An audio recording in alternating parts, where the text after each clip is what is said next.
Wyoming Territory. Winter, 1,887, the coldest night in 6 years. 3 riders came hard down the ridge. A wheel snapped. A big woman flew off the wagon box, hit frozen ground, and stood straight up. Step away. The lead rider snarled, jaw tight. She's a thief. Rowan didn't flinch. Didn't move an inch. You got paper on that? Silence. Then that woman, the one every town in the territory had mocked and walked past, dropped to her knees in wet ash and snow, looked up at the man who was ready to lose everything, and whispered, "You'll never sleep outside again." This is a story about building back a home and a heart that never believed it deserved one. Stay with me. The calf was still breathing when Rowan pulled him out of the creek. Ice water ran off the animal's coat and soaked through Rowan's sleeves to the bone. He didn't feel it much anymore. He'd been cold for 3 weeks. A person got used to cold the way a person got used to hunger, which was to say, they didn't. They just stopped complaining about it. He carried the calf up the bank and laid him against a wind-cut boulder that still held some heat from the afternoon. Then he stood a moment, breathing hard, watching smoke-gray snow blow sideways across what used to be his home. The bunkhouse was black timbers now. The main cabin was worse.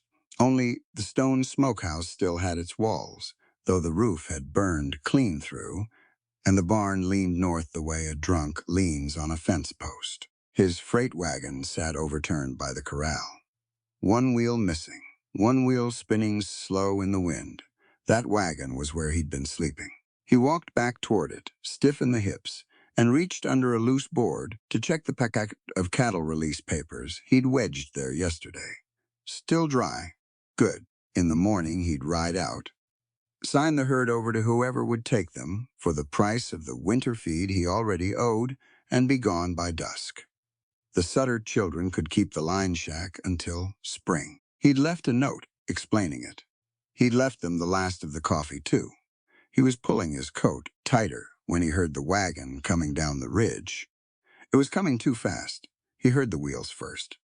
Uneven, one of them dragging. Then he saw it, high up on the switchback. A heavy freight wagon with the brake locked and the team hauling hard against a load that was tilting. 3 riders were maybe 40 yards behind it. Their coats were black. Their horses were not tired. Rowan spat into the snow and started running. He caught the team by the near led's bridle, just as the wagon shuddered into the flat. The rear wheel, the one already limping, gave up entirely and cracked off the axle. The whole wagon slewed sideways toward the creek bank, groaning, and the driver went off the box and hit the ground rolling. She was a big woman. That was the first thing he registered. Because she landed hard and he thought she was hurt. She wasn't. She was up on one knee already, wiping snow out of her eyes with the back of one gloved hand, looking not at him but at the wagon, gauging it, calculating. "Chalk the front wheel," she said. Her voice was low and even. "If it goes another foot, we lose the load." He didn't argue.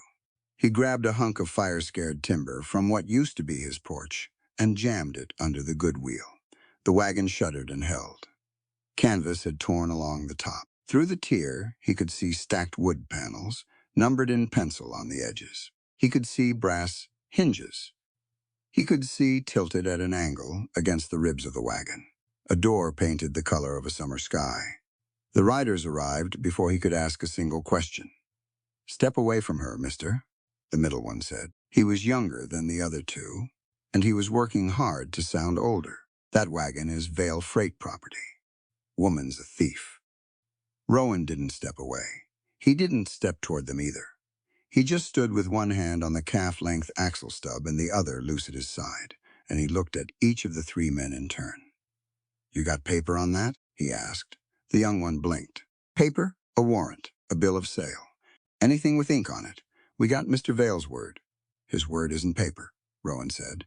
The woman was on her feet now. She'd braced herself against the wagon side, and she was breathing through her teeth in a way that told him her shoulder was hurt worse than she wanted anyone to know. She spoke to Rowan without looking at him. "They rode past your bunkhouse this morning," she said quietly. Before it burned, I saw them on the ridge. The middle rider's face changed. Just a flicker. But Rowan caught it. "Right on," Rowan said. "Mister, you don't want to be in the middle of this. I've been in worse middles." He tipped his head toward the black timbers behind him. "That was my bunkhouse. Somebody put a torch to it 2 nights ago. I'd take it kindly if the men who did it kept riding, because my boy Eli went for the neighbors an hour back, and there's about 11 rifles between here and the McKay place, and none of them are as patient as I'm being." It was a bluff. Eli was 13 years old and asleep in the line shack behind him. There were no neighbors coming. The riders looked at each other. The middle one worked his jaw. Then he nudged his horse 2 steps back. "We'll be seeing you again," he said. "I imagine you will." They wheeled and went up the ridge the way they'd come. Rowan watched them until they were only shapes against the gray, and then he watched a little longer to be sure. When he turned back, the woman was already inside the ruined smokehouse. He found her running a bare palm along the inside of the stone wall, tapping here and there with a small hammer she'd taken from a pouch at her belt. Her braid had come loose in the fall, and dark auburn hair was hanging in her face. She didn't push it away. "Stone sound," she said, mostly to herself. "Sills scorched but seated. If I run a ridgepole from that corner to that corner and pitch a snowshed roof off the west wall, this room holds a stove tonight. Ma'am?" She kept tapping. "Ma'am," he said again. She looked at him then, gray-green eyes, a steady, careful face. There was a smear of soot across her jaw she didn't know about. "My name is Matilda Wren," she said. "People I trust call me Tilly. You haven't decided which yet, so Matilda will do, Rowan Mercer. Mr. Mercer, where are you sleeping tonight?" He didn't answer. She stepped past him and out into the wind, and she walked directly to the overturned freight wagon, and she looked at the hollow underneath it, where the snow was packed down in the exact shape of a man. She looked at the folded piece of oiled canvas. She looked at the tin cup, upside down waiting. She came back to the smokehouse doorway. She didn't say anything for a long moment. Kept expecting her to. He kept his face flat and waited for whatever it was going to be. Pity, or a joke, or a lecture. Because he'd heard all three from every man who'd ridden through in the last month. Instead, she knelt. She knelt right there in the doorway, in the wet ash and the melting snow, and she put one hand on the burned sill between them, and she looked up at him. "Mr. Mercer," she said. Her voice was quiet, only for him. "You'll never sleep outside again." He felt something move in his chest that he didn't have a name for, and he shoved it down hard. "I don't take charity, ma'am. I wasn't offering any." "Then what do you call it?" "I call it a fair trade." She stood up. Her knees were slow, but she didn't let him help. "My wagon has 42 numbered pine panels, a full stove in 3 sections, 60 feet of joist iron, and a set of my father's construction notes. I have the tools to raise a roof on this smokehouse before midnight. What I don't have is a place those riders won't find me by sunrise. So you want shelter. I want to work for it. I want to owe you, and I don't want you to owe me. I want a night's roof and a locked door, and in exchange you get a room that will hold heat until spring." He looked at her a long time. Not many people had ever spoken to him like a partner instead of a debt. "One night," he said finally.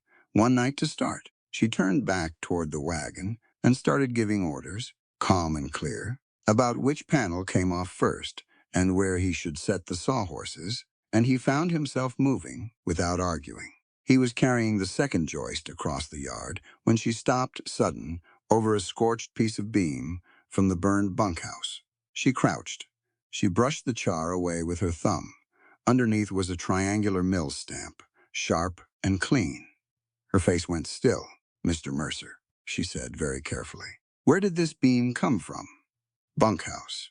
"Why?" "Because that's my father's stamp, and my father has been dead for 2 years."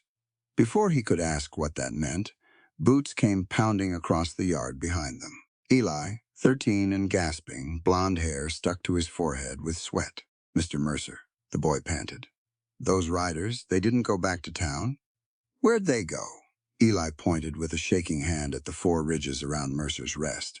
They're all around us. Rowan woke up warm. That alone was strange enough to make him lie still for a moment, eyes open, listening. The stove was going. Low but steady. Dawn light came through a gap in the new roof boards overhead, pale and silver. And the smell in the room was pine resin and burned coffee grounds and horse. He was inside. He sat up. His coat was folded under his head. Somebody had done that. His boots were pulled off and set near the stove to dry. Matilda was in the chair beside it, sitting upright, head tipped back against the stone wall, asleep. She still had her coat on, all the buttons done, her tool belt across her lap. She'd given him the one dry blanket and kept nothing for herself. He looked at her a few seconds longer than he meant to. Then he stood and crossed the room and shook her shoulder. Harder than he needed to. She was awake before he lifted his hand. Fast. Her eyes went to the door, then the window, then him. "What time is it?" she said. Her voice was flat from sleep. "Past 5. You sat up all night. I slept, in a chair, in your coat, while I had the blanket." She blinked at him. She didn't appear to understand the problem. "You should have woken me," he said. "You needed rest more than I did. You were running a fever when we finished the roof." "That's not the point." "What's the point, Mr. Mercer?" He didn't have a clean answer for that, so he went and put another 2 sticks in the stove. Eli and Mercy came in from the line shack. 30 minutes later, Mercy first, dragging a flour sack and looking at everything at once. She was 8 and small for it, with her brother's same blonde hair and 2 missing teeth on the bottom. She stopped in the middle of the room and stared at Matilda's tool belt. "Are those all yours?" she asked. Everyone," Matilda said. "What's the big flat one for?" "Checking whether something is level. It's called a float. You hold it against a wall, and if the bubble inside sits in the middle, the wall is straight." Mercy considered this very seriously. "What if the bubble isn't in the middle? Then the wall is lying to you, and you fix it." Mercy grinned, a gap-toothed thing that rearranged her whole face. "I draw houses," she announced. "On paper, all the rooms." "Good," Matilda said. "Keep doing that." Eli stood in the doorway looking at Matilda the way he looked at most things, which was with his chin down and his eyes moving. He was a careful boy. He'd learned the hard way not to trust fast. Rowan poured coffee and set mugs on the flat stone shelf he'd been using as a table. And then he said what needed saying. "You can stay 3 days while we fix the wagon. After that, you need to go." Matilda wrapped both hands around her mug. "I'll need to earn the 3 days. You put a roof over this room. That's earned. That was last night. Room and board is a daily arrangement. Give me work, and I'll do it." He shook his head. "That's not how hospitality works." "Hospitality," she said slowly, "has been the word people use right before they tell me what I owe them for it." The room went quiet. Eli looked at the floor. Mercy kept watching the tool belt. Rowan thought about pushing back. He didn't. He'd heard what was underneath the words. He recognized it because he'd felt the same thing from the other side, the way a debt could be held over a person like weather, invisible until it wasn't. "All right," he said. "The barn roof needs stabilizing before the next snow load. You can assess that. If you find work that needs doing, do it." "Fair," she said. They drank their coffee. Outside, the wind had dropped overnight, and the light coming under the door was cleaner now, sharper, winter light. The message from Vale arrived at mid-morning, carried by a boy from the settlement on a borrowed horse. He handed Rowan a folded envelope without a word and turned around and left. Rowan read it twice before he handed it to Matilda. It was polite. That was the part that made his back teeth press together. Vale extended his concern for Matilda's safety and offered her passage south on the next supply wagon, plus payment for any freight materials she'd lost in the road trouble. He regretted the misunderstanding. He hoped she was well. The second paragraph was for Rowan. It explained that winter feed prices were rising faster than anyone had expected, but that Vale Northern Freight maintained a reserve stock for ranchers who were good partners. Access to the Northern Pass would constitute good partnership. The terms were flexible. Matilda folded the letter along its original creases and placed it on the stone shelf. He needs something you have, Rowan said. Yes, what is it? She looked out the gap where they hadn't yet fitted a window frame. Something I took when I left his employment. I can't tell you what it is. Not yet. Because you don't trust me. Because telling you puts you in danger you haven't agreed to. She turned back to him. Those aren't the same thing. He stood with that for a moment. He wanted to argue.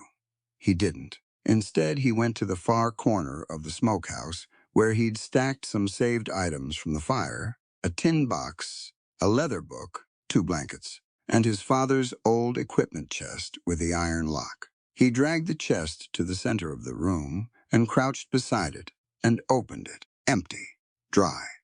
The lock worked. He took the key off his belt and set it on top of the chest. Then he stood and moved away from it without another word. Matilda looked at the chest. She looked at the key. She picked up the key and put it in her coat pocket. Thank you, she said quietly. He nodded and went out to see about the wagon. They worked the wheel back onto the axle together, Eli holding the brace while Rowan lifted and Matilda guided the pin. She knew how freight pins seated. She didn't need to be told which end to push. She just looked at the mechanism for about 4 seconds and then told him where she was going to stand. And she was right. When the wheel was on, Rowan ran his hand around the axle housing and stopped. He felt the groove before he saw it. A saw cut, shallow and clean, going about 1/3 of the way through the axle wood at the weakest point. Not an accident, not road damage. Someone had put a saw to this wagon before it ever reached the ridge above Mercer's Rest. He looked up at Matilda. Her face told him she'd expected to find exactly this. They meant to stop you before you got here, he said. They meant to stop me in open country with no witnesses. He ran a thumb along the cut again. The wood was pale and new inside. The cut had been made recently. Within the last day or two, this was done before you left the settlement, he said.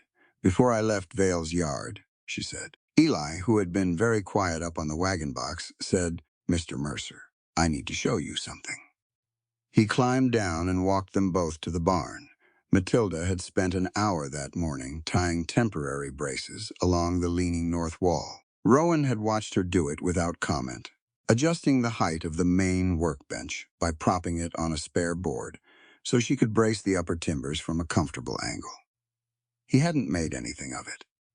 It was just practical, she noticed. He saw her notice. Neither of them mentioned it. She had also, at some point, picked up his work gloves from the bench where he'd left them and repaired the 2 fingers that had split along the seam, the ones covering his bad hand. He discovered this when he put them on at noon. The stitching was tight and even, better than the original. Eli stopped below the north eave and pointed up. A strip of red cloth was tied to a nail just under the roof line, about 8 inches long, frayed at the ends from wind. What is that? Rowan asked. Trail signal, Eli said. He said it without looking at Rowan, looking at the cloth. Vale's drivers use them. Red means the location is active. Means a rider passed through and confirmed someone is here. Matilda stood very still. How do you know that? Rowan asked him. Watched them last spring. They tied red ones to trees along the creek road when they were moving a big herd. I thought it was just a freight thing. It is a freight thing, Matilda said, but it's also a tracking system. It means someone put that there. She looked at Rowan while we were inside. All 4 of them had been in the smokehouse at breakfast. The barn door had been closed. Rowan tried to remember hearing horses, wheels, anything. He heard nothing but the wind now. Someone had walked through his ranch in daylight and marked the barn, and none of them had seen a thing. Mercy tugged at Matilda's sleeve. Does the blue door belong to a real house? She asked. Matilda looked down at her. Something in the child's face seemed to anchor her back to the moment. It will, Matilda said. It's going to. Mercy nodded, satisfied, as if that settled everything. It didn't settle anything. The snow started before dawn, not the light kind. The first flakes were wet and heavy, the kind that stuck to everything they touched, and by the time Rowan stepped outside to check the animals, 2 inches were already sitting on the barn roof like a second skin. He stood in the yard and watched the ridgeline on the north side bend slightly against the sky. Not much, barely a finger's width different from last night. But he'd been watching that barn for 6 years, and he knew its moods. He went back inside and pulled his coat on. Matilda was already up, sitting at the stone shelf, with her father's notebook open and a stub of pencil in her hand. She looked at him, then passed him at the light under the door. "How much snow?" she said. 2 inches and coming down wet. "The barn's north ridge is shifting." She closed the notebook. "How many animals inside?" "6 cattle and both horses." "Show me." He showed her. She walked the full perimeter of the barn in the snow before she went in. Rowan waited, hands in his pockets, watching her move around the corners, stopping at each wall to press one palm flat against the boards. She knocked with her knuckles at specific spots the way a doctor checks for fluid in a chest. "The central beam is the problem," she said, coming back around to him. "It's dropped about an inch on the east side. Another inch and the whole ridge comes down." "I know that. Have you got a plan?" "Go in, cut the lashing on the tie stalls, get the animals out before it goes." She shook her head. "If you cut the tie stalls, 2 of those cattle are going to push for the door at once. That puts a dynamic load shift on the east corner. It'll come down on whoever's under it." He looked at the barn. He looked at her. "Then what do you suggest?" he said. She was already looking at his wagon. The flatbed was still in the yard where they'd left it, tilted to one side. Her eyes moved from the wagon to the barn, measuring something in her head. "Your lifting frame," she said. "The iron one, bolted to the wagon bed. If we unbolt it and run it vertical against the east wall with a cattle yoke pinned to the top as a cap brace, we can take the lateral load off the central beam for long enough to get the animals out. That frame's not designed to brace a wall. It's designed to lift 800 pounds of freight off a wagon bed. A little snow on rotten shingles isn't going to beat it." He stood there another second. He didn't say yes. He just went for his tools. It took them 40 minutes to unbolt the frame from the wagon bed and drag it to the east wall. Eli carried the cattle yokes from the far side of the barn, 2 trips in the snow. Matilda directed where the base pins should set. How deep? At what angle? Her pencil never came out again. She kept it all in her head. Rowan drove the pins while she held the frame plumb. "You need a longer pin in the second hole," she said, not looking at him. "The ground's soft there from the drain runoff. If it shifts, the whole brace pivots. I've only got the one size. Then drive it deeper and pack ice around the base." He did. When the frame was up and the yoke was capped across the top, she braced it with a diagonal board nailed at both ends, and then stood back and looked at it for a long count of 10. "It'll hold," she said, "but I need to go in with you." "No, Mr. Mercer," she faced him. "I need to see which secondary supports are load-bearing and which ones are decorative. You cut the wrong one in there. The beam shifts and the frame doesn't matter. You need someone who can read the framing." He didn't want to agree. He agreed. They went in together. The barn was darker than outside, and warmer, animal warm, steamy, with the breath of 8 large creatures who were already uneasy. The cattle shifted in the stalls. The horses pressed against the far wall, ears flat. Matilda moved along the interior wall slowly, touching boards, checking joints. She didn't hurry. Rowan stayed close to the animals, talking to them low, and even keeping them from doing anything sudden. "This one," she said, pointing to a post near the center. "And this cross brace here. Leave those. Everything else you can cut." She moved to the stall on the far end and started loosening the lashing herself, methodical and quiet. Rowan worked the other side. They moved through the stalls without talking, without getting in each other's way, as if they'd done this before. He was on the last tie when the snow on the roof shifted. He heard it first, a deep, flat crack from the east ridge, then a groan from the central beam. Matilda said now. He cut the last lashing, both remaining cattle, bolted. The horses followed. 8 animals through one door in about 12 seconds, which should have been catastrophic, except that Eli was outside with the gate already open, giving them somewhere to go. The beam dropped 2 inches, A section of roof boards cascaded down on the east side, and one of them caught Matilda across the back and knocked her into the stall boards. She went down on one knee. Rowan was across the barn in 4 steps. She had one hand on the floor and one hand pressed against the stall post, and she was already looking up at the beam. "Don't touch that post," she said. "It's the one carrying the ridge right now. If you grab it, you change the load path. Are you hurt? I'm down. That's different from hurt." She shifted her weight carefully and stood. "The frame outside is holding. See? Hear that?" The creaking stopped. That means the east wall found its resting point. He heard it. She was right.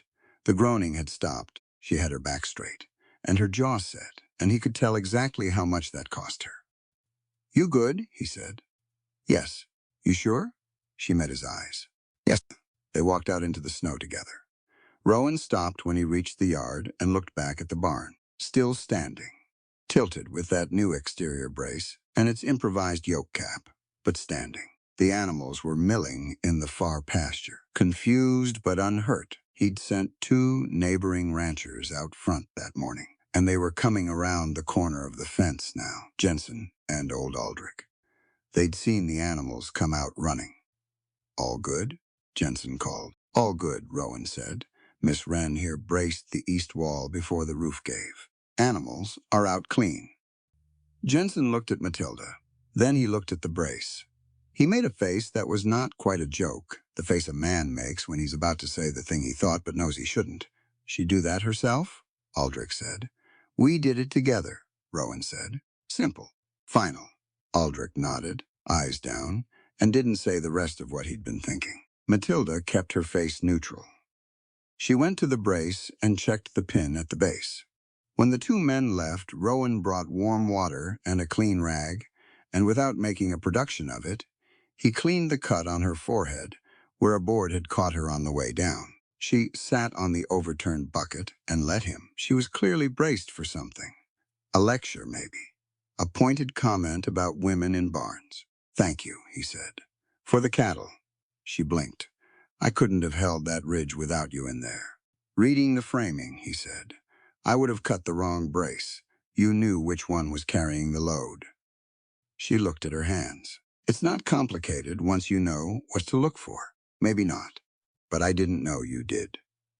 She was quiet for a moment. Eli came around the barn with a piece of interior beam in his hand. "Mr. Mercer," the boy said. "Look." He held it out. There, on the flat cut end, pressed into the grain like a brand, was a small triangular mark. Identical to the one on the burned bunkhouse beam. Identical. Matilda took the beam and held it level and still. Rowan watched her face go through something. She was trying hard not to show. She reached into her coat and took out the notebook, opened it to a page near the back, ran her finger down a column of numbers and mill codes. She stopped. Rowan leaned over and looked at where her finger was.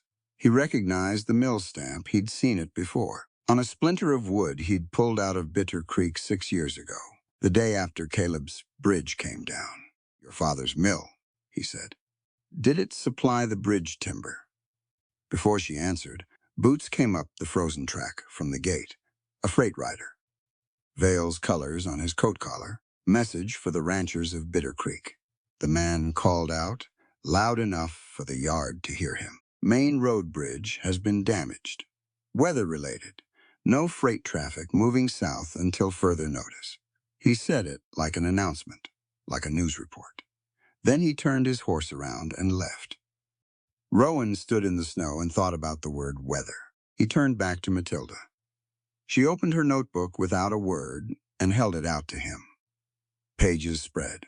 Her finger pointed to a column near the bottom of a supply manifest. The mill code, the timber grade, the weight, and at the bottom of the page, in careful, clear handwriting, her signature, over a Vale shipment, dated 3 months before Caleb died. Rowan looked at her signature for a long time. He didn't say anything. He didn't take the notebook from her. He just read the column twice, the mill code, the grade, the weight, and the name at the bottom, and then he straightened up and looked at the far fence line. "You inspected that shipment?" he said. "Yes." "And you signed it?" "Yes." He turned and walked to the smokehouse.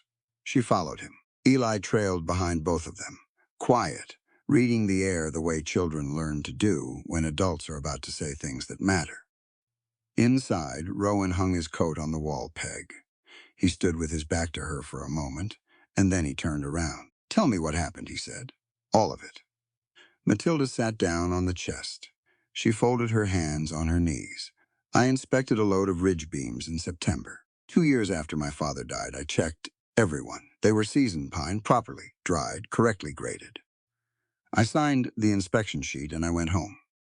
She paused. Vale's men moved the load into storage. Then they moved a different load into the same delivery slot. Green timber, same stamp marks cut into fresh wood, same paperwork, and sent it out under my signature. "How do you know that's what happened?"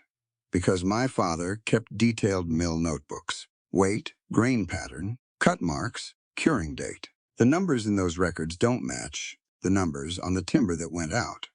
I found the discrepancy 4 months after the delivery. By then, the timber was in walls and floors and bridges across 3 counties. Rowan was quiet. "Why didn't you report it immediately?" he said. "I went to Vale first. I thought it was a warehouse error. He told me I'd miscounted. He told me my grief over my father was affecting my judgment."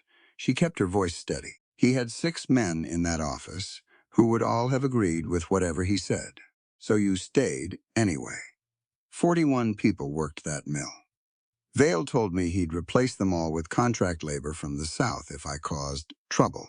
I thought if I stayed, I could catch the substitutions earlier, document them, stop the next bad load before it went out. Did you?"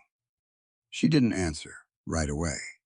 "I stopped 2, she said. "I missed 3, and then Vale found out what I was doing and dismissed me, and told the whole settlement I was unstable and incompetent, and that my father had been letting me run his books into the ground for years." A pause. He was very calm about it.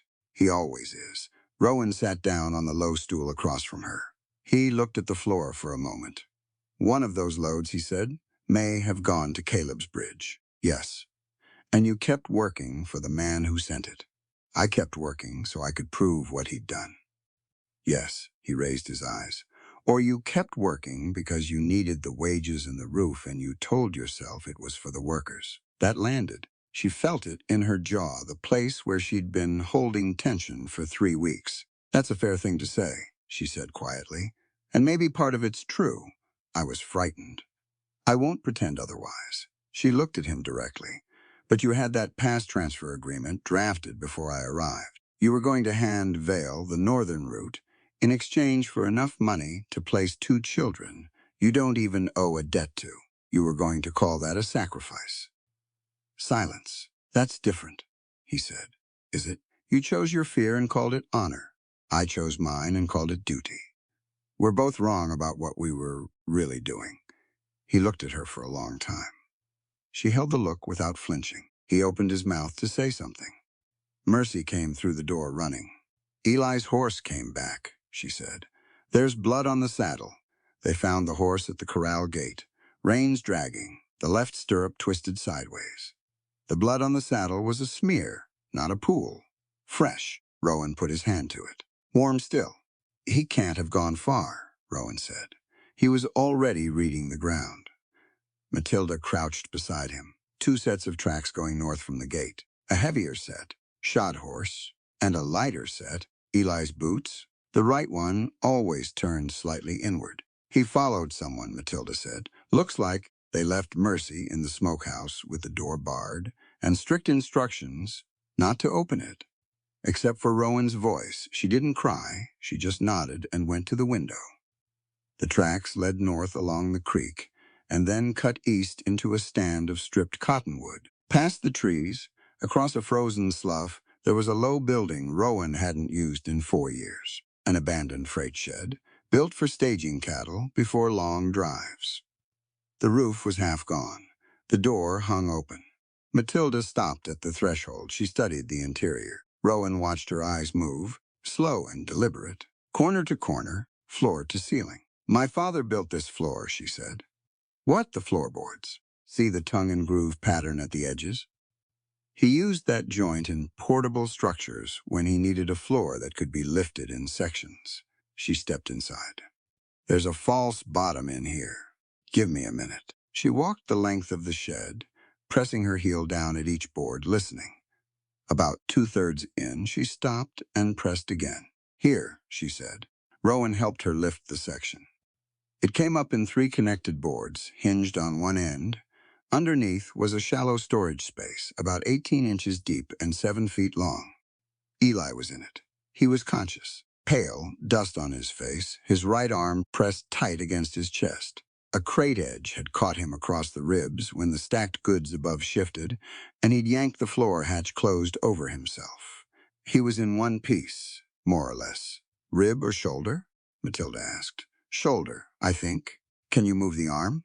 He moved it, winced, but moved it. Not broken, she said. Can you get yourself up if I give you something to push from? Yes. She braced her arm across the opening, and he used it to lever himself up. He came out of the hole covered in flour dust and shaking, though he clearly didn't want anyone to notice the shaking. Rowan steadied him. What happened? A man came out of the trees near the north fence. I followed him here.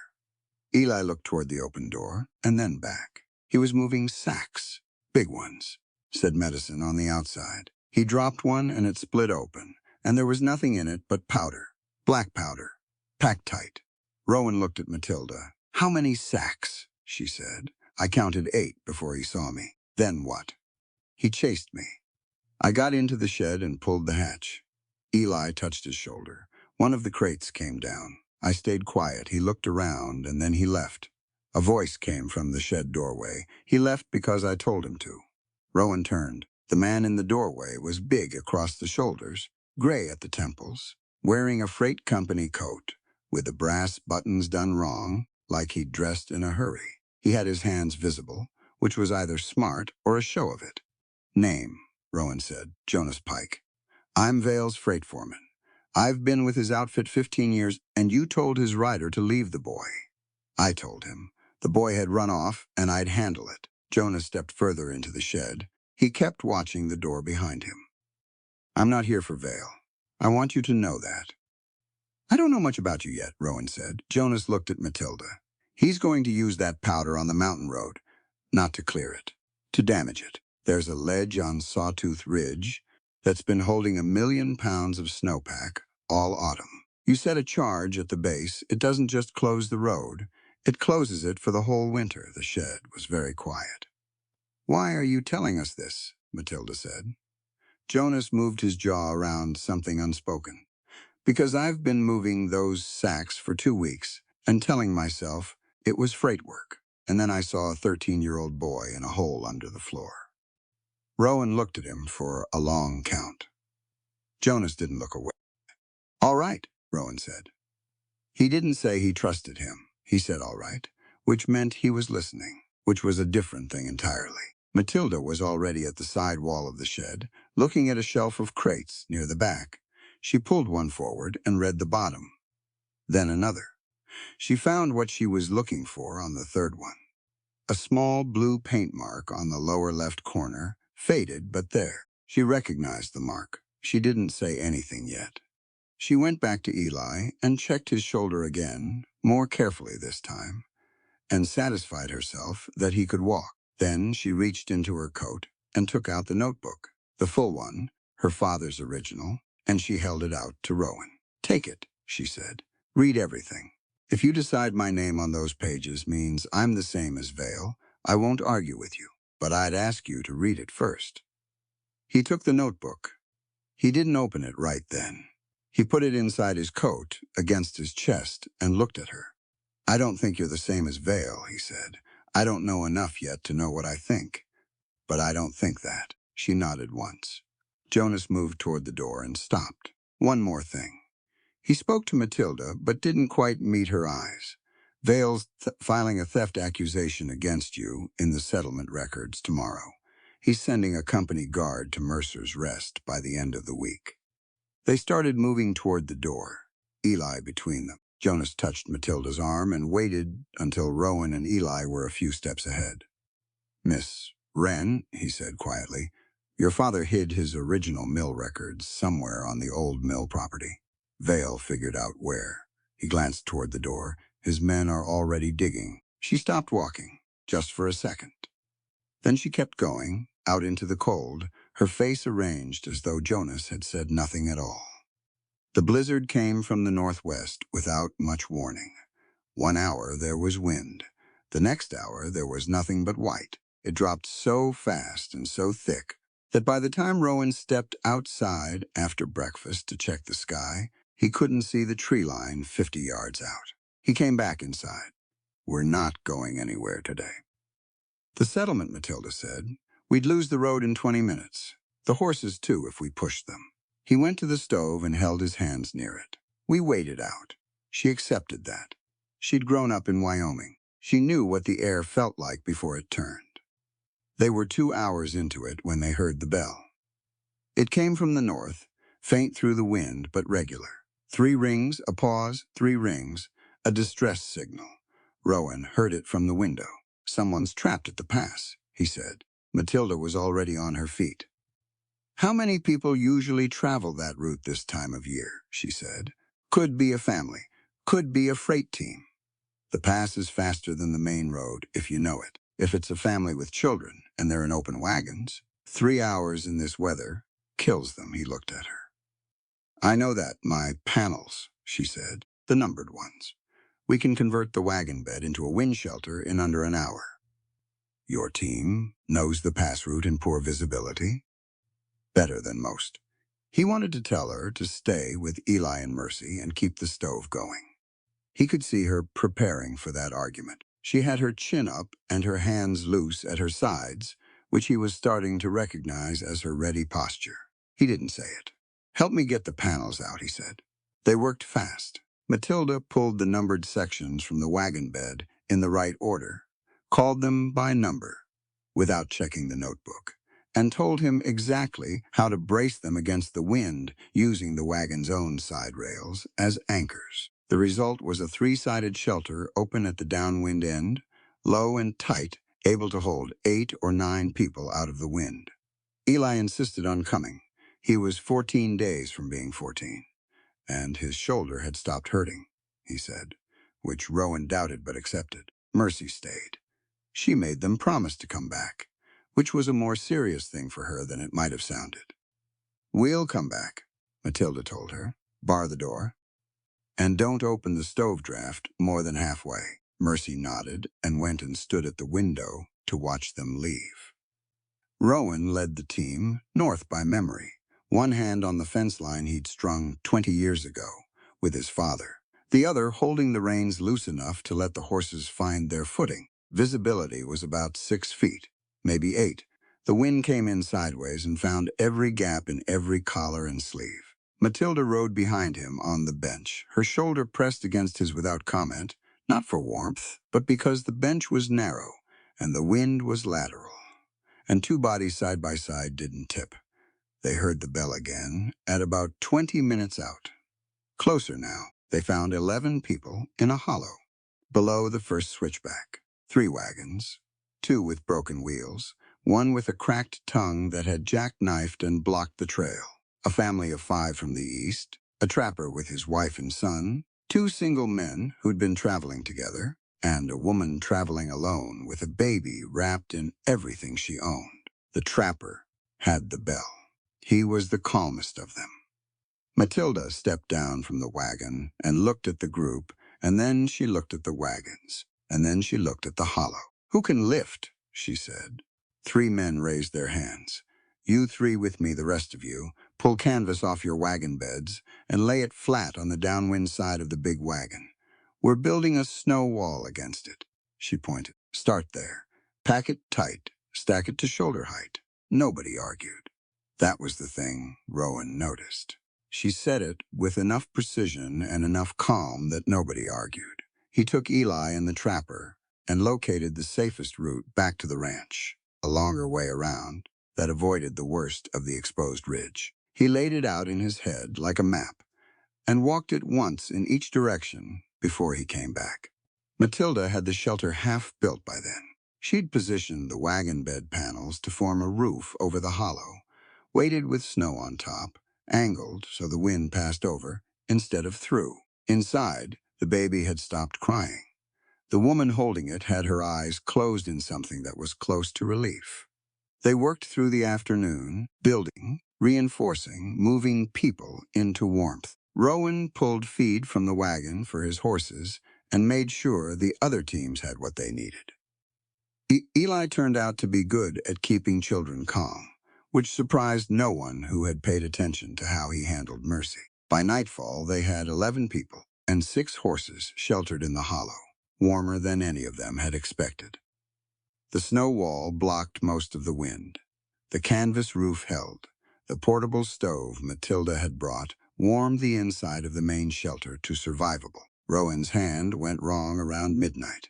He'd been using his bad hand, the one with the 2 stiff fingers, to drive stakes into frozen ground for 2 hours. Cold had gotten into the old injury and locked it up. He didn't mention it. He switched hands and kept working.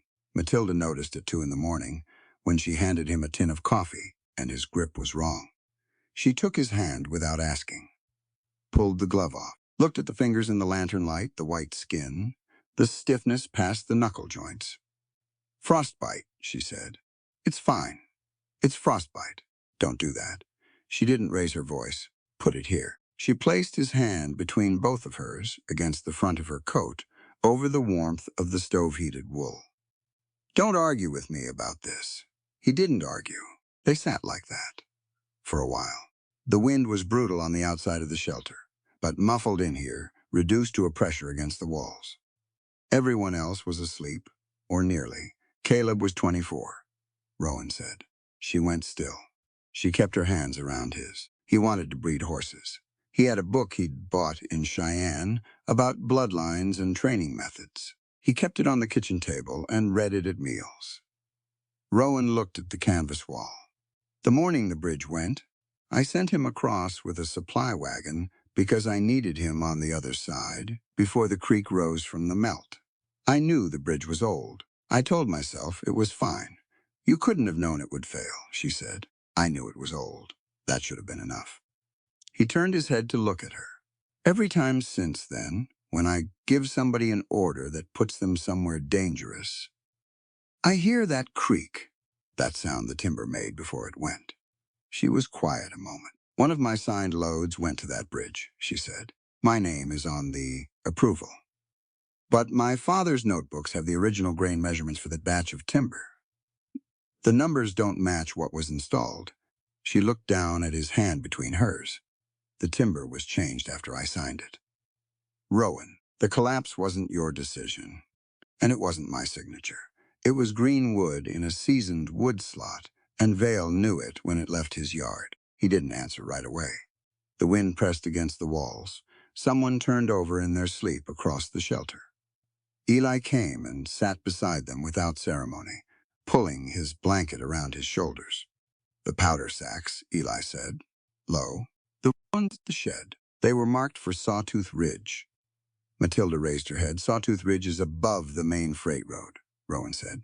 "The snowpack up there," Matilda said slowly.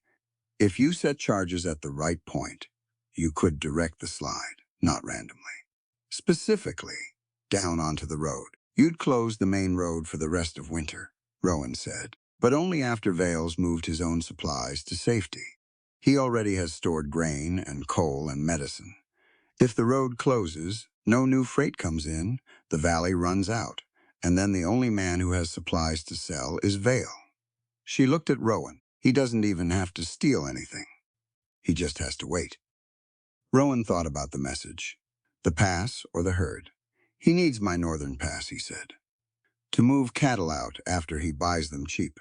The road closure only helps him if he has a second route for his own freight. That's why he's been after it." The 3 of them sat in the dark with the howling snow outside and the sleeping families inside and let the whole thing settle into shape. "I'll open the pass," Rowan said. "Not to Vale, to everyone. Public route, no toll, managed by the ranchers together. That cuts him off at both ends," Matilda said. "That's the idea." She almost smiled. He saw the corner of it before she pulled it back. They stayed up another hour before exhaustion won. When she fell asleep, she was still sitting up, her back against the panel wall. Rowan pulled his coat off and put it over her without waking her. His hand ached. He didn't mind. When morning came and the storm had thinned enough to move, Rowan guided the group back down to Mercer's Rest by the long route, all 11 people and their animals, and what was left of their wagons. It took 3 hours. He counted everyone at every turn. He left the group with Mercy and the warm stove and rode out to check his main pasture. The cattle were gone, every one of them. The gate stood open. The snow in the pasture was churned with hoof prints. A dozen horses, at least, all going west. On the fence post beside the gate, nailed through a scrap of canvas, was a message in black paint. The pass or the herd. Rowan read it twice. He folded the canvas and put it in his coat pocket. Then he turned his horse and rode back to the ranch without hurrying, because hurrying wouldn't bring them back, and he needed to think clearly before he spoke to anyone. Matilda was in the yard when he came through the gate. She read his face before he said a word. "They took them," she said, "all of them." She looked at the road west for a moment. "What do you want to do?" she said. "Go get them back," he said. "Eventually. But first we're going to need the town." Vale's cattle pens sat at the south end of town, behind the freight depot, built from thick pine and iron pipe. They were good pens, Rowan had always thought so. He'd put his own cattle through them, twice for sale and once for winter shelter. Seeing his herd in there now, behind someone else's gate, was a different experience. He counted them from the road, all 6 survivors from the blizzard, and 11 more he'd missed in the yard, animals he'd assumed were lost in the storm. They were all there, every single one, fed and watered and guarded by 2 men with rifles who watched Rowan and Matilda ride in without any visible concern. Anton Vale came out of the depot before they'd tied their horses. He was a trim man, 50s, dressed in a dark wool coat with no wear on the elbows. He had a calm face, the kind of calm that wasn't peace but practice. The face of a man who had decided long ago that visible emotion was a liability. He walked straight to Matilda first. "Miss Wren," he said it warmly, like she was an old friend returning from a difficult journey. "I've been worried about you. The roads this week have been terrible." "I know," Matilda said. "I was on them." Vale smiled. "I want to make this right. I handled your dismissal poorly. I'd like to offer you passage on the next supply wagon south, a letter of introduction to my associate in Cheyenne, and 30 days of employment at double your mill rate while you find a permanent position." A pause. "All I ask is that we put the misunderstanding about the records behind us." "I'll think about that," Matilda said. Vale turned to Rowan. The warmth didn't leave his face, but it rearranged itself. "Mr. Mercer, those cattle were located on open range territory after your ranch perimeter failed to contain them in the storm. My men were within their rights to collect them for safety." He folded his hands behind his back. "I'd be glad to return them today. All I need is a winter use agreement on the northern pass. 60 days, standard freight terms." "No," Rowan said. "The road to the south is damaged. People are going to need that route. Then I'll open it for public use. No exclusive terms." Bill studied him. "That's not how freight operations work, Mr. Mercer." "Maybe it should be," Rowan said. They looked at each other for a moment. Vale nodded once. Very small. The nod of a man making a note in his head, and then he turned back to the depot and walked inside. The guards didn't move. Matilda touched Rowan's arm and nodded toward the open warehouse door, behind the guards. He looked where she was looking. Just inside, stacked along the back wall, were canvas sacks he recognized. The size, the stitching at the corners. He'd seen identical sacks stenciled as medicine supplies on the missing freight list the settlement had posted 3 weeks ago. She kept walking. He followed her lead. Winifred Bale was at the south end of the main street, sweeping her boarding house steps with the expression of a woman who had strong opinions about everything, and kept most of them to herself. She was 59, wide across the shoulders, and she wore her gray hair in a bun so tight it seemed to be holding her head together. She looked at Matilda first, then at Rowan, then at the depot behind them. "You can have a room," she said to Matilda. "Single rate, paid weekly. I'll need you gone before any trouble starts in this establishment." "The trouble started before I arrived in Bitter Creek," Matilda said. "I know that. I'm telling you where my tolerance ends." Winifred looked her over without apology. "I have boarders who depend on Vale's coal. I can't pretend otherwise." "I understand," Matilda said. "Thank you for the room." Winifred went back to sweeping. Dr. June Halbrook's office was 3 doors down, a narrow building with a green curtain in the window. June was 41, with short gray-streaked hair, and the posture of a woman who stood for long hours. She shook Matilda's hand the way a man would. "I've been waiting for someone who could explain what I've been seeing," she said, and opened a ledger of her own. It was medical, not freight. Names, dates, injury types. 17 entries in the last 2 years, all connected to structural failures. Collapsed ceiling beams in a grain store. A loft floor that gave way in the livery. A bridge railing that snapped under a child's weight. "I connected 6 of these to Vale properties or structures supplied by his timber loads," June said. "But I couldn't prove the timber was the cause. I'm a doctor, not a builder." "I'm a builder," Matilda said. June looked at her steadily. "I know." Rowan came in behind them with something different on his face. Matilda noticed before he spoke. "The Sutter children's relatives," he said. "The family in Laramie that was supposedly arranged to take them in spring, yes. Nobody's heard of them. I asked around." He said it flat. "The arrangement was in a letter Vale's office sent me 6 months ago. There are no such people." Matilda was quiet. "He invented a future for those children," Rowan said, "to keep me from fighting him now." He was very still, the stillness of a man holding back something large. They were in the street again 20 minutes later, when Vale appeared at the depot door and called out in a carrying voice, "I need your answer by sunrise. After that, I can't speak for the town's supply situation." Rowan turned. He started walking toward the depot. Matilda stepped in front of him, not grabbing him, not touching him, just standing there. "Don't," she said. "He lied about those kids. I know. And if you put your hands on him in the street, he's the victim, and you're the outlaw. That's what he wants." Rowan stopped. His jaw was tight.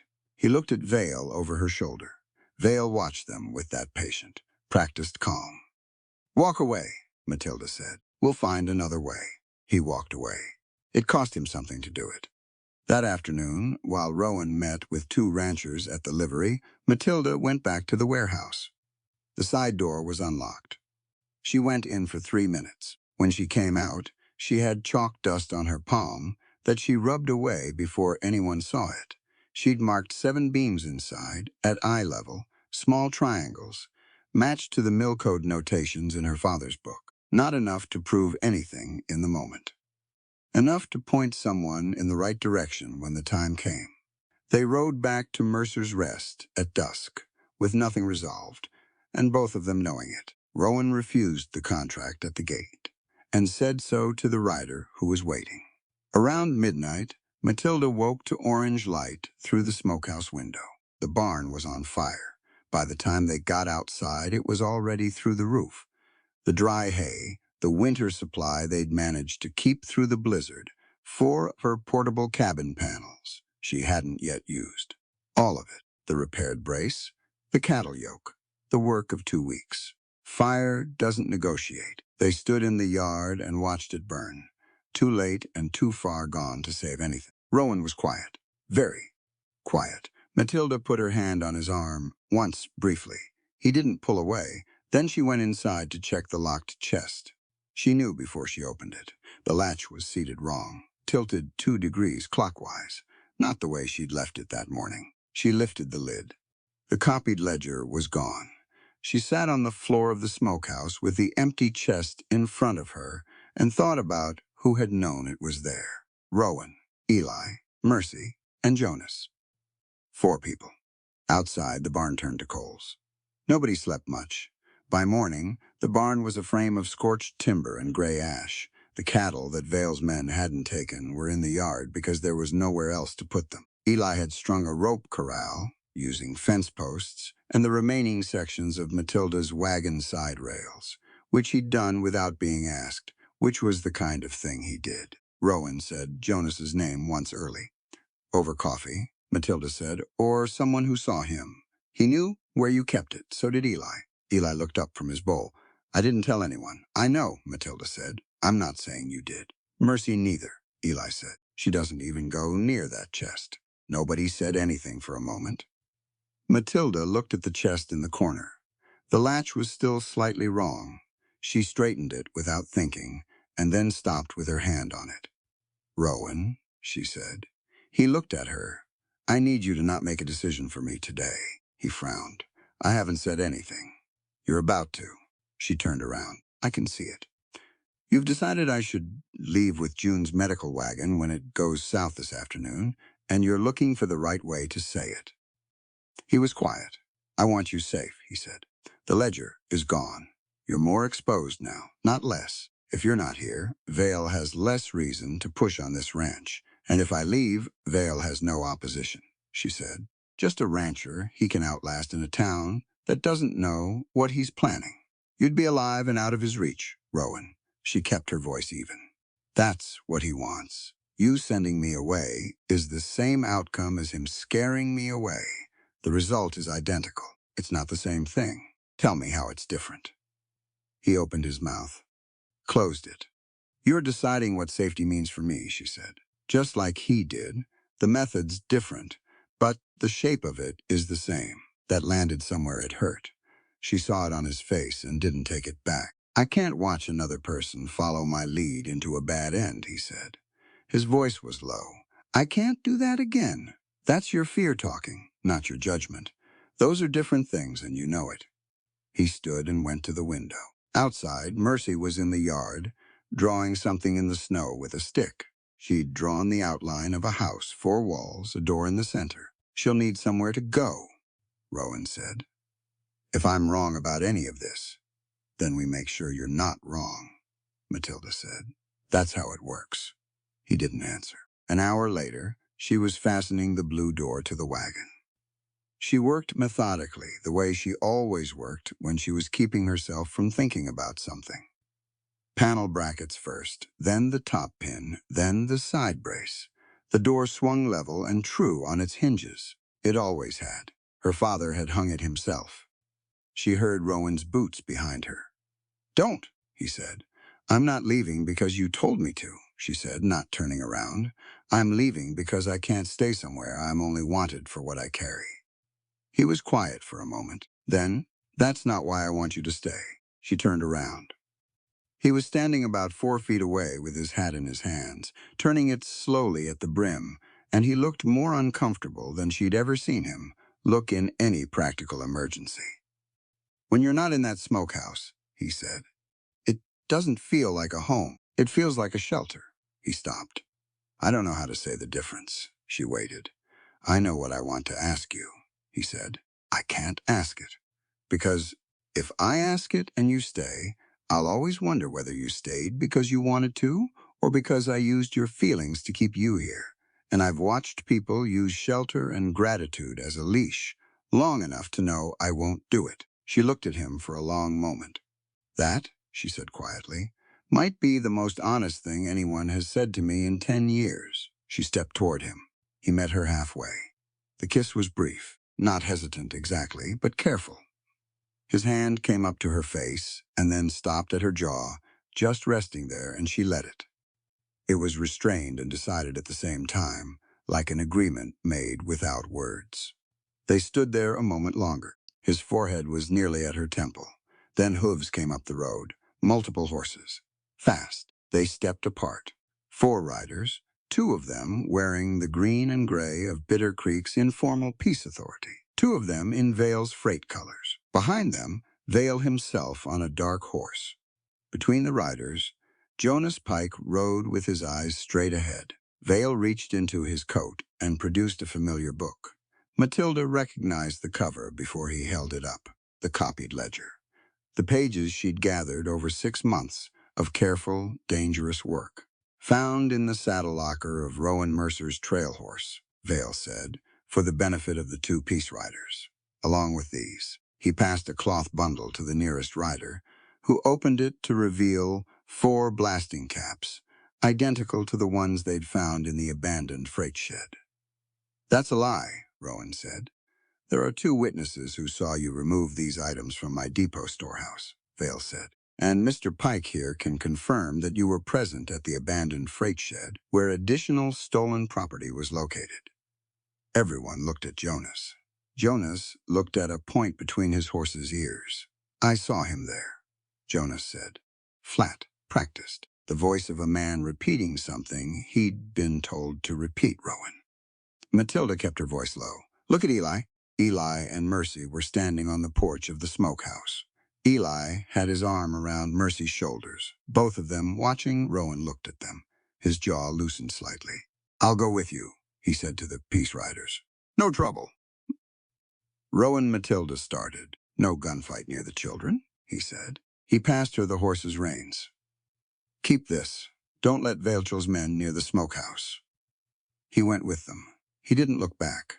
Not because he didn't want to, she thought, but because he didn't trust himself to keep walking if he did.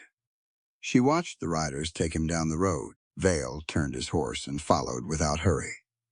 Then he paused, turned in the saddle to face her. "You have until sunset, Miss Wren," he said. "Your father's notebooks, all of them. After that, I can't promise anyone's safety on this property," he rode on. Matilda stood in the yard. She looked at Jonas. Jonas was turning his horse to follow the group, but slowly. His shoulders were wrong, too high, too tight. The posture of a man who knew what he'd just done and couldn't look at the result of it. His eyes met hers for 1 second. He looked away first.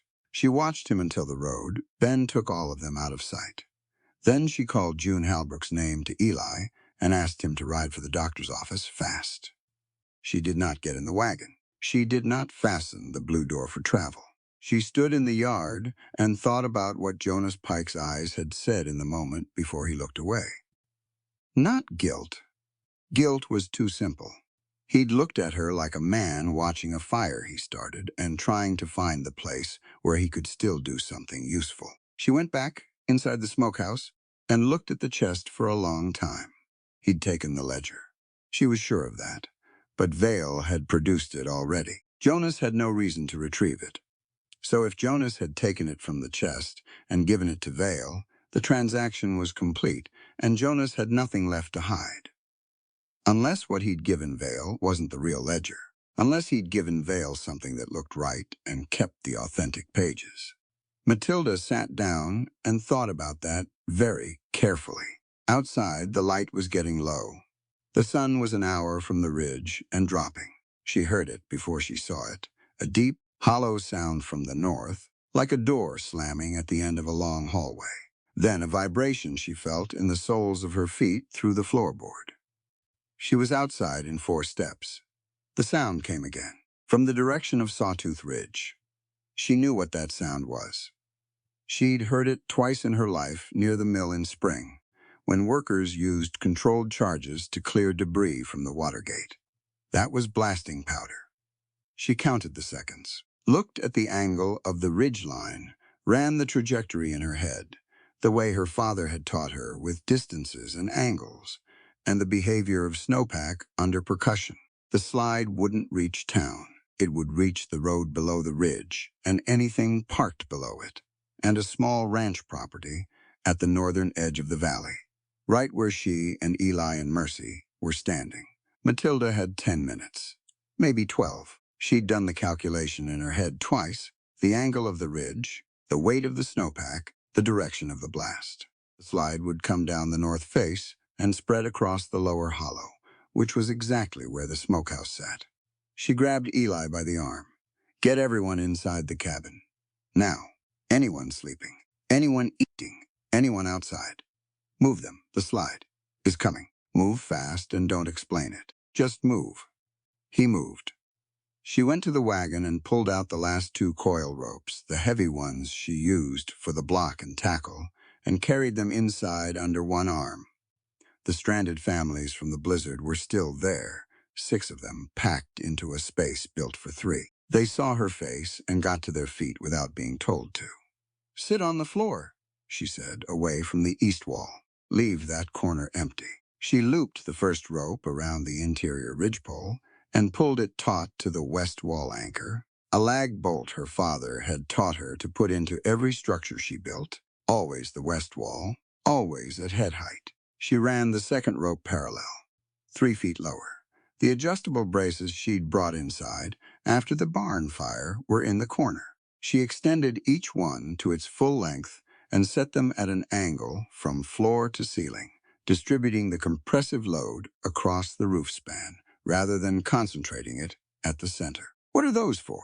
the trapper's wife asked. "If snow comes down on the roof fast and heavy, the center beam wants to sag," Matilda said, tightening the first brace. "These convince it not to."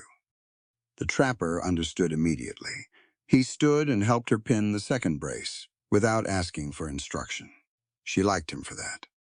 The sound came 3 minutes later, a low, sustained roar from the north, like a very large piece of cloth being torn in slow motion. Then the impact hit the outside wall. Not catastrophic. The full slide had broken apart on the tree line above, but enough. The roof took it hard.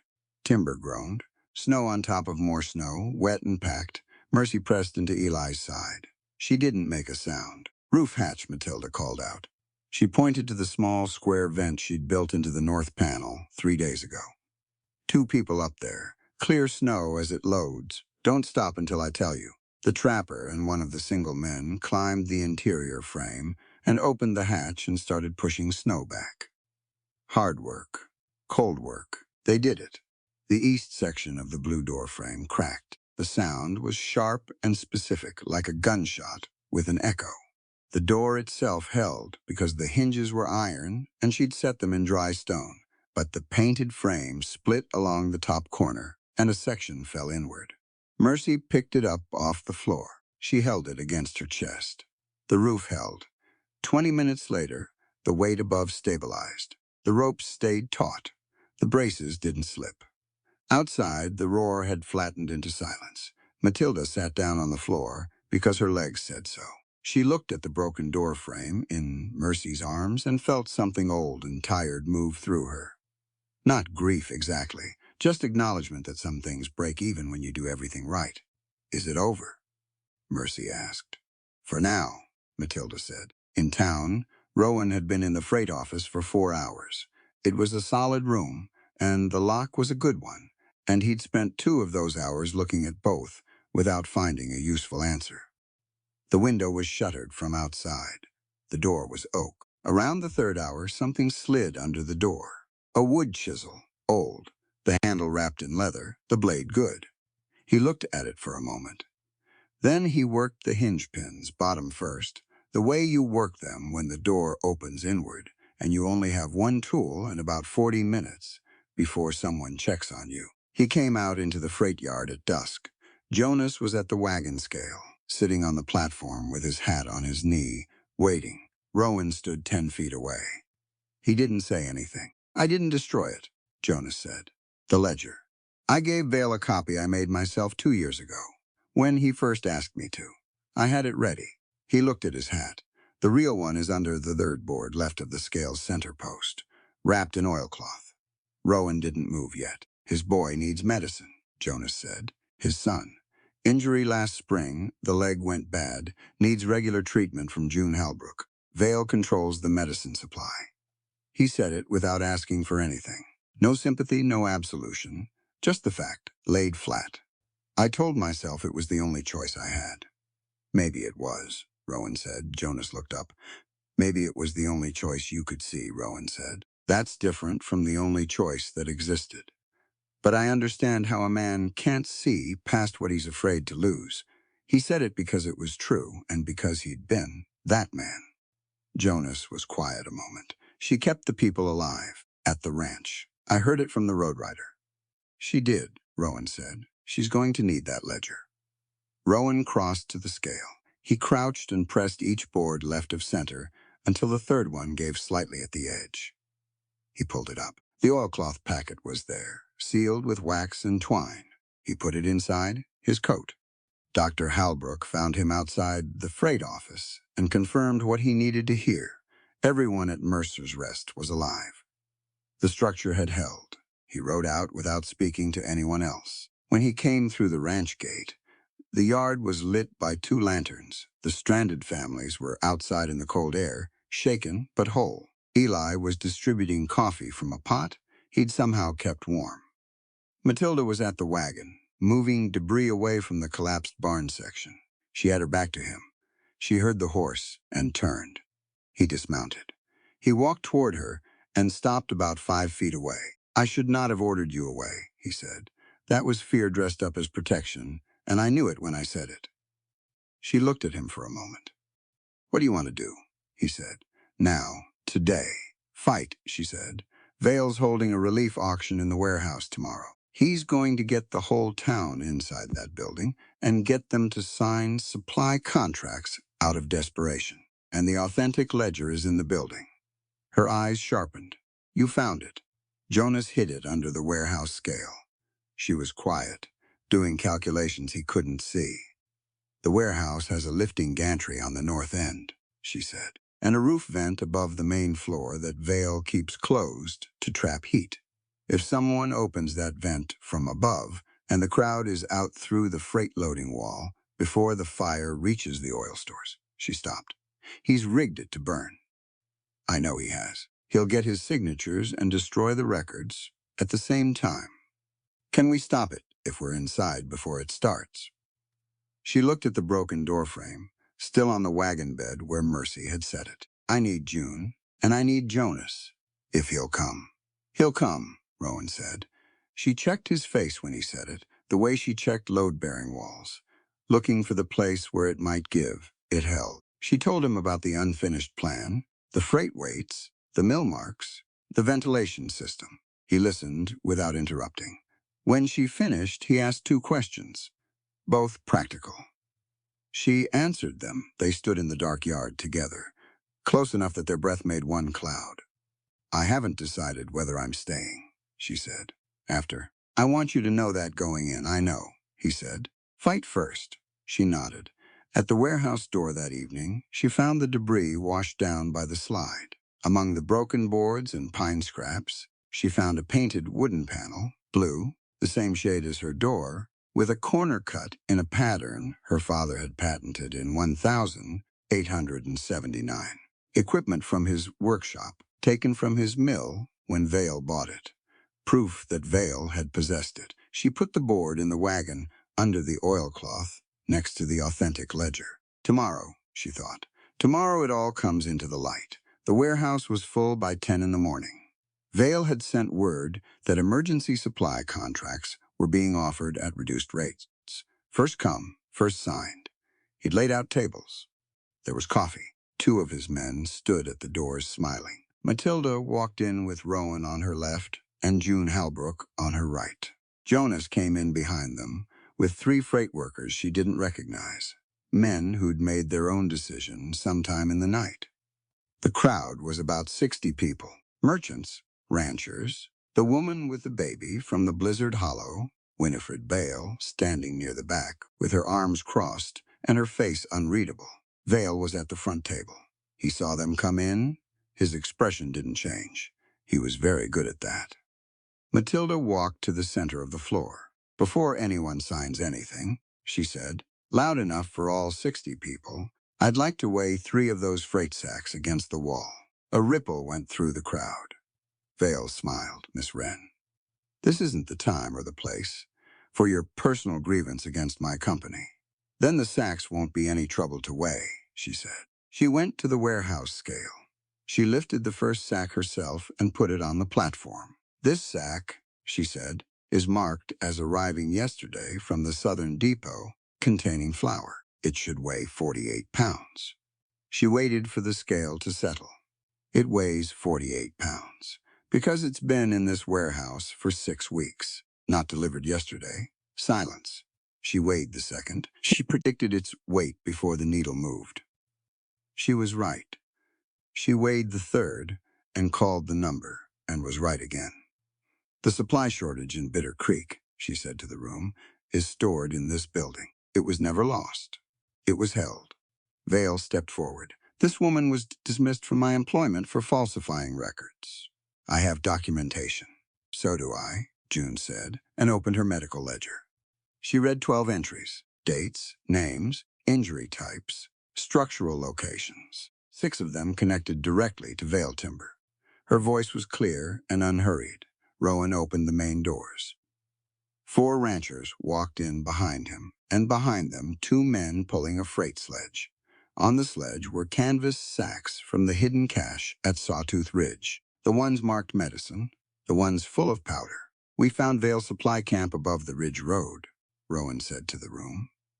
Enough stored grain, coal, and feed to supply this valley for 8 weeks. Hidden. The noise in the room rose and changed texture. Matilda went to the warehouse scale and reached under the 3rd board, left of center, and pulled out the oilcloth packet. She unwrapped it on the table. Vale's voice cut through. Those pages contain Miss Wren's own signature on 4 unsafe shipments. She approved the timber that failed across this county. The room went uncertain.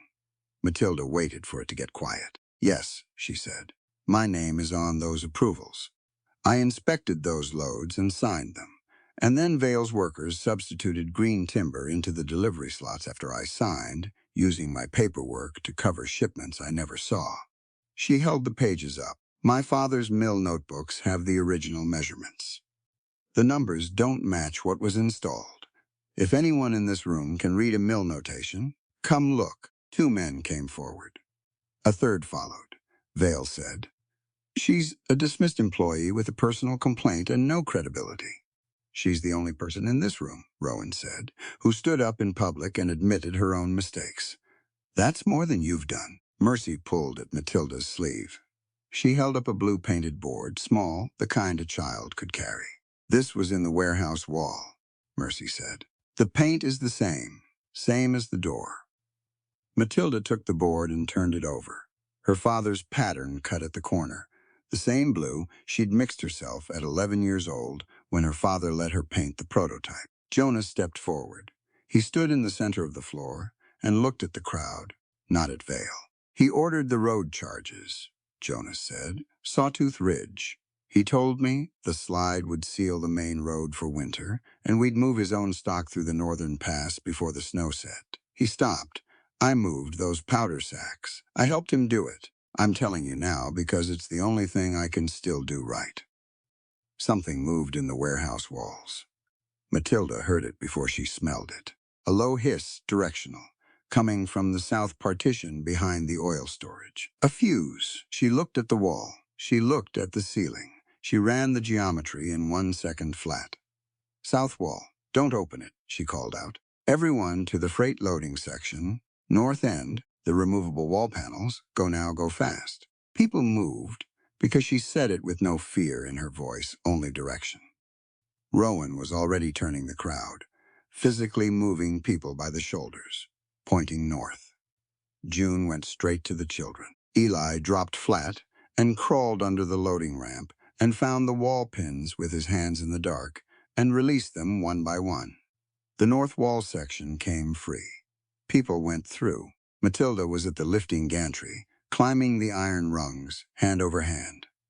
Above her, the roof vent was a square of daylight shut with a chain latch.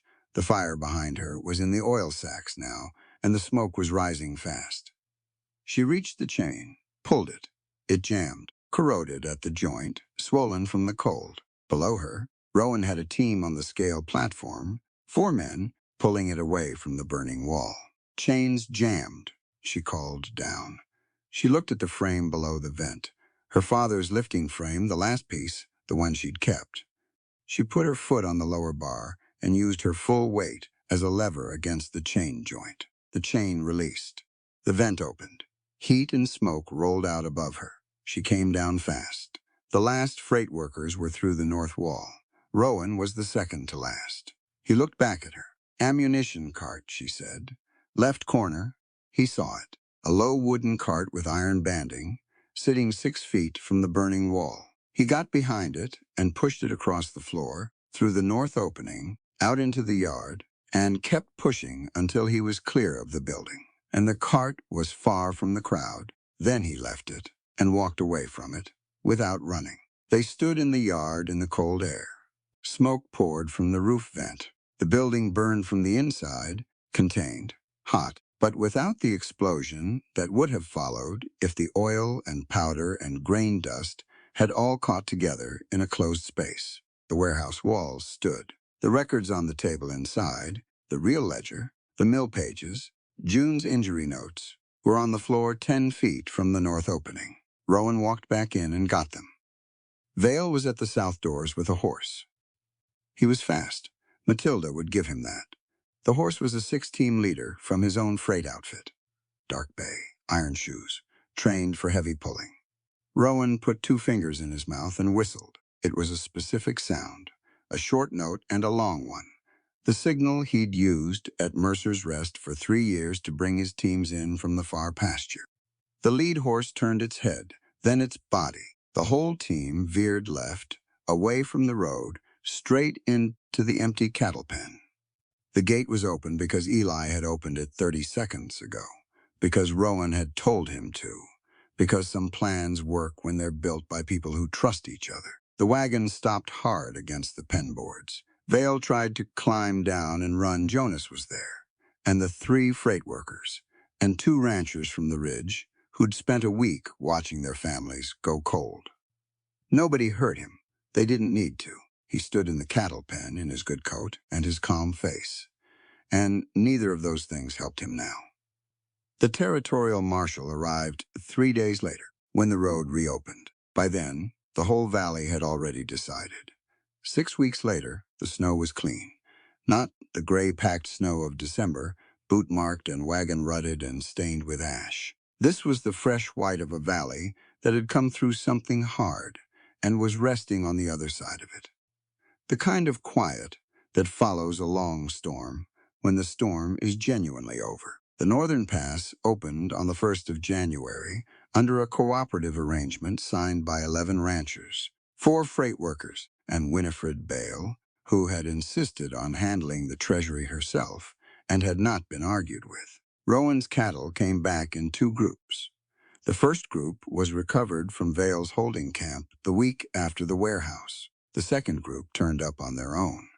11 animals that had drifted east during the seizure and waited out the blizzard in a sheltered coulee 3 miles from Mercer's Rest, alive and irritable and ready to come home. The town compensated Matilda for the cabin panels destroyed while sheltering the blizzard families. The amount was fair. Winifred had calculated it herself and added 10% for the roof repair work, which she said should have been paid at the time. Dr. June Halbrook received her first regular medicine delivery through the cooperative route on the 12th of January. She signed for it and stood in the street holding the crate and looking at it for a long moment before carrying it inside. She didn't explain what the moment meant to her. She didn't need to. Jonas worked the cooperative freight route under public oversight. He was not forgiven all at once, because forgiveness that comes all at once usually isn't real, and the people of Bitter Creek were honest. But they were also practical. Jonas knew freight and mountain roads, and the behavior of horses in poor conditions, and those things were useful. He worked. He didn't ask for more than that yet. Eli became Rowan's ranch apprentice in a formal way. There was a short conversation and a handshake. And Eli tried not to look too satisfied about it, and mostly failed. He moved out of the line shack and into the rebuilt east room of the main house, which had a window that faced the pasture. Mercy got the room beside him, which she had already decided to paint yellow. She spent 2 days drawing house plans on every piece of paper she could find, and then began helping Matilda with the finishing work on the main structure. On a Tuesday afternoon in early January, Mercy and Matilda painted the rebuilt door. The original blue, the same color Matilda had mixed at 11 with her father standing behind her, telling her a good blue was harder to get right than people thought. She'd remembered the proportions. She always remembered measurements. Mercy painted the lower half and took it very seriously. They stood back and looked at it when it was done. It's right, Mercy said. It is, Matilda agreed. 2 days later, a letter arrived from Cheyenne, an offer to establish a permanent workshop and design office in the capital, with a city contract for winter-use portable structures across 3 counties. Good wages, good space, independence. Matilda read it twice and set it on the stone shelf. Rowan saw it when he came in that evening. He read the return address and didn't pick it up. He went to the stove and poured coffee and stood there a moment with his back to her. She watched him decide not to say anything.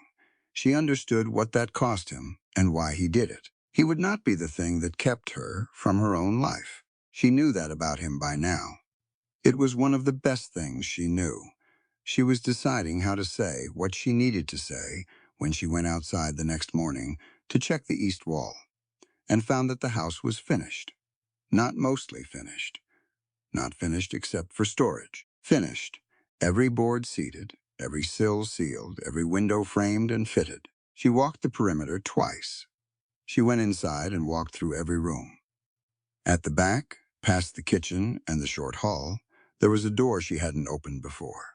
She opened it. The room behind it was empty. Clean floor, good window facing north, a shelf along one wall at desk height, a second shelf above it. No furniture, no purpose assigned to it. Rowan was in the doorway behind her. I didn't know, he said, whether you wanted a drafting room or a private bedroom or a place to store the tools. He stayed in the doorway. I didn't want to decide that for you. She stood in the empty room for a moment. Drafting room, she said. He nodded. He reached into his coat pocket and brought out the brass key, the one she'd kept in her own pocket for weeks. She'd given it back to him the morning after the warehouse. A practical thing, she'd said, since he was managing the house. He held it out to her. The ranch needs a good structural designer, he said. I know that. The cooperative needs someone who understands portable winter buildings. I know that too. He kept his hand extended, the key flat on his palm. But that's not why I want you to stay. She looked at him. I want you to stay because I like the way you argue with me. Because you made Mercy believe a bubble in a level was a kind of honesty. Because you kept everyone alive in a room with a failing roof and then immediately started thinking about the next problem. He paused. Because when I walk into this house and you're not in it, I'm only in a building. She was quiet for a moment. I've spent 12 years, she said slowly, building shelter for people who thanked me for it and showed me out the door when it was done. She looked around the empty room, at the north window, at the shelf at exactly the right height. I always told myself I preferred that, having my own plans and my own routes, and nobody telling me where I could set my tools. And now, I think I was making the best case I could for a life that didn't require anyone to invite me in. She crossed the room and took the key from his hand. I'd like to try the other kind. He looked at her, the way he'd looked at the barn roof that first day, reading the load, deciding whether it would hold. Then, he asked her quietly to marry him. No speech, no conditions attached, no deadline. She said yes, and then said she wanted time before any wedding, and he said he could work with that, and neither of them felt the need to say anything more about it right then. The first cooperative shelter opened beside the ranch. On the 15th of January, a timber building with a blue painted sign above the door that said simply Repfu, which Mercy had lettered herself in careful block capitals. It held 8 travelers and 4 horses, and it was warm and it was free. That evening, a freight bell sounded from the northern road. Eli ran for the gate. Mercy set a lamp in the window. The same lamp, the same sill, the same square of warm light she put out every night now, without being asked. A family came up the road in a snow-covered wagon. 2 adults, 3 children, the youngest asleep against her mother's shoulder. They'd been traveling since morning, and they were cold, and the father had the look of a man who was very tired and very relieved to see a light. Rowan held the gate. Matilda had the key. She turned it in the lock, the brass smooth in her palm, and she pushed the blue door open wide. Warm light went out across the path and caught the snow and made it glow. Rowan didn't go ahead of her. She didn't go ahead of him. They crossed the threshold together, and behind them, the family came in out of the cold. Before you go, I want to sit with you for just a moment longer, because this story deserves more than a simple goodbye. Rowan Mercer was not a weak man. He was a man who had carried guilt so long it had become his identity. He believed that loving people meant protecting them from himself, and that the most honorable thing he could do was disappear before he caused any more damage. A lot of us know that feeling. We dress our fear up in noble clothing and call it sacrifice, and we genuinely cannot tell the difference until someone holds a mirror up and refuses to look away. Matilda Wren was not a woman waiting to be saved. She was a woman who had learned, through years of quiet cruelty and public dismissal, that her value lived entirely in what she could build, fix, or carry for someone else.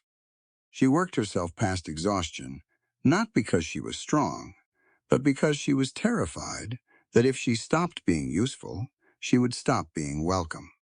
A lot of us know that feeling too. What this story is really about is the difference between a shelter and a home.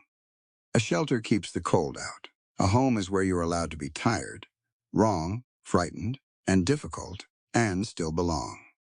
Rowan could build walls. Matilda could calculate roof loads. But neither of them knew how to build that second thing until they stumbled into it together. One argument, one repaired glove, one shared blizzard at a time. Blue Door matters because Matilda's father painted it, and she refused to sell it even when she had nothing else left. We all carry something like that.